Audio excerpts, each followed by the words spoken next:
Doctor जैसे आपने इतने सारे कॉम्प्लिकेशंस बताए, तो वैसे ही सीनियर पेशेंट्स में कैंसर भी इसी से रिलेटेड या पेट से रिलेटेड कैंसर प्रॉब्लम्स होते हैं, तो उसके बारे में आप कोई विस्तार में बताएँगे? तो सीनियर सिटीजन में कैंसर होने के चांस नॉर्मल सिटीजन से ज़्यादा होते हैं क्योंकि उनके सारे organs have become old now and the cells are started changing cells. What is the cancer? Cells जो नॉर्मली पैदा होते हैं वो डिस्ट्रॉय होते हैं।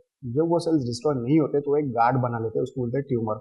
और जब वो शरीर में फैलना शुरू होता है उसको बोला जाता है कैंसर। कैंसर माने जो ट्यूमर खून के रास्ते शरीर में फैल रहा है उसको कैंसर बोला जाता है। सीनियर सिटीजन में because of ageing, because of normal process of ageing, ऐसे ट्यूमर्स होने की chances more than normal person होते हैं, तो उसको डायग्नोज करना टाइम पे बहुत जरूरी होता है।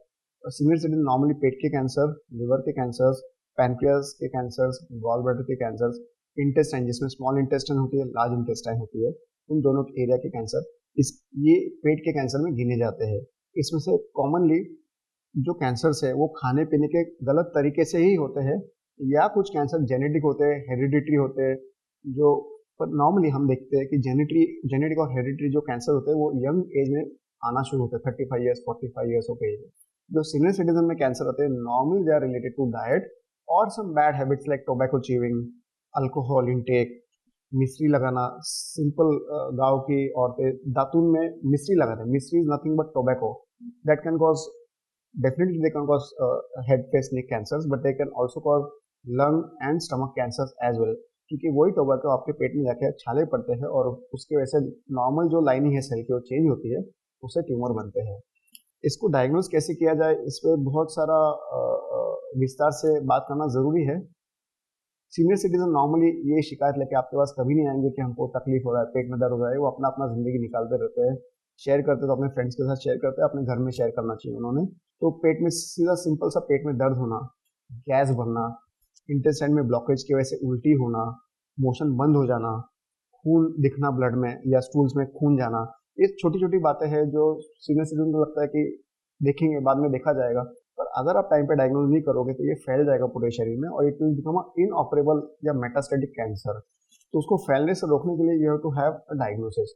सिंपल छोटी छोटी ब्लड टेस्ट, ये ईयरली हेल्थ चेकअप्स, इसमें sonography also is a part of the health checkup. इतना भी आप करेंगे तो भी 90-95% डायग्नोसिस कैंसर का हो जाता है। बाकी 5% जो बचता है वो आपके blood reports, consultation with a good gastroenterologist और पेट के डॉक्टर के साथ कंसल्टेशन, और जो बचा हुआ 5% जो डायग्नोज नहीं हो पा रहा है इन बेसिक टेस्ट में, आपको सीटी स्कैन या एमआरआई स्कैन या एंडोस्कोपी करके उसको डायग्नोज किया जाता है।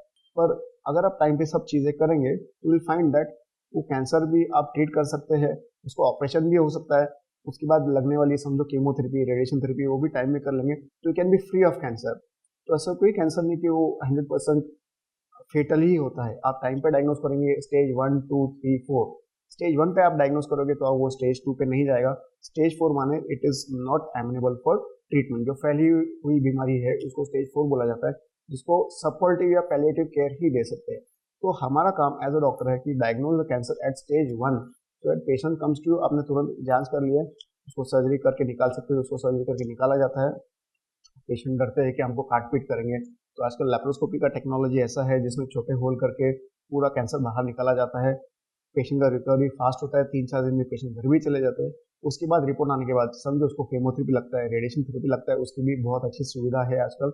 और हमने देखा है कि स्टेज 1 कैंसर पेशेंट जो है वो पूरा नॉर्मल लाइफ जी सकते हैं डिपेंडिंग ऑन द ऑर्गन जहाँ पे कैंसर आया है। पर स्टेज 3 या 4 में हार्डली 10 या 20% people will have a normal life. Most of them will सकम बिकॉज आपने डॉक्टर के पास जाने में डिले किया है। तो कैंसर ये शब्द बहुत डरावना है, तो उस पर डरने की कोई बात नहीं है। आ गया है तो उसको डायग्नोज कर लो, टाइम में ट्रीटमेंट कर लो। आप बता दो आपके रिलेटिव्स को, आपके बेटे को, आपके बेटी को, आपके डॉक्टर के पास लेके जाएंगे, सारा टेस्ट कराएंगे, and you can have 100% cure if you reach the doctor in time.